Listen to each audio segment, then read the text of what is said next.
Le professeur agrégé de philosophie, élu de Versailles, est le choix de Laurent Wauquiez pour mener la liste aux européennes pour les Républicains. Même quand il s'énerve, son ton reste posé et François-Xavier Bellamy ne se départit pas d'un léger sourire, sous de grands yeux bleus exaltés. Philosophe. Ou simplement très bien élevé, comme on l'est généralement quand on a grandi à Versailles avec une mère professeure de français et un père assureur. Il n'est pas nécessaire de devenir un méchant pour réussir en politique, glisse l'agrégé de philo qui, à 33 ans, se retrouve propulsé tête de liste des Républicains aux européennes, sans même avoir la carte du parti. Je n'ai pas candidaté pour le poste, précise benoîtement le jeune homme qui assure avoir appris qu'il était l'option numéro 1 de Laurent Wauquiez en ouvrant le journal du dimanche, un matin de novembre 2018. Sourire entendu dans l'entourage du président de LR. Et si l'ancien scout d'Europe était plus lapin agile que ravi de la crèche, depuis de nombreux mois en tous les cas, il multiplie les rencontres avec les cadres du parti, les députés européens sortants. Et discute aussi transmission et Europe avec Laurent Wauquiez, un normalien comme lui, qu'il a rencontré en 2016. C'était lors d'un dîner. Le jeune philosophe est alors surpris que l'homme politique prenne des notes en l'écoutant. De quoi séduire celui qui a fait de l'éducation le premier de ses engagements. Son premier ouvrage, Les Déshérités Plomb, 2014, un succès en librairie, y était consacré.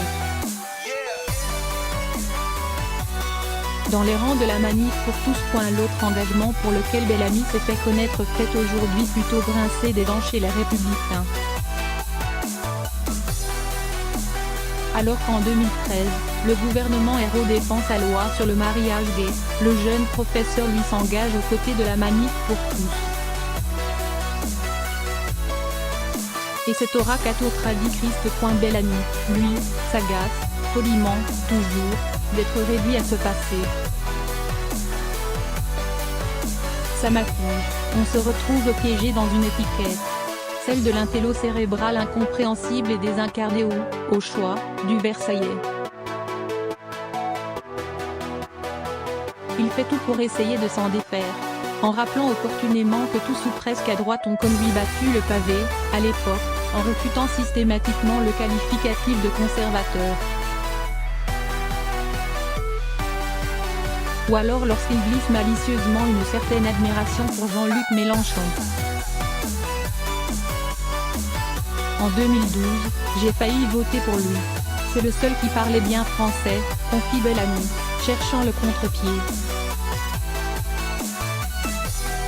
La politique, cela fait en tout cas un moment qu'il y traîne ses mocassins.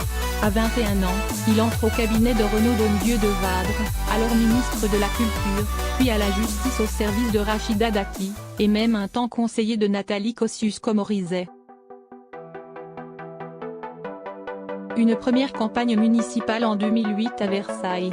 Il n'a que 23 ans, anime déjà des réunions publiques. Il a une vraie expérience de terrain et il est très armé d'un point de vue intellectuel.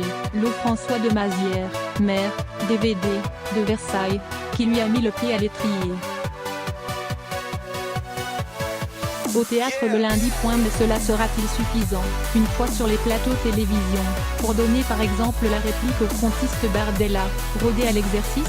Jusqu'à présent, Bellamy a surtout essaimé les salles de cours, les débats sur France Culture, ou les planches du théâtre Saint-Georges, qu'il arpente chaque lundi avec son association Philia, qui promeut la philosophie.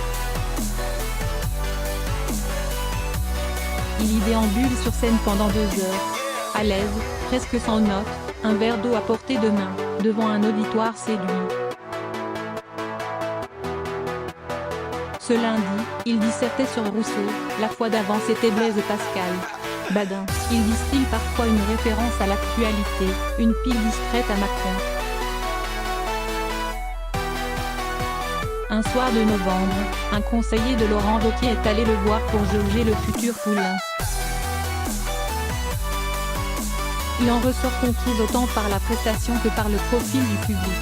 Regardez la salle, c'est notre électorat. Se frotte-t-il les mains? Le choix est fait, malgré la fronde persistante dans le parti, où on lui reproche notamment d'avoir perdu une circonscription jugée imperdable aux dernières législatives.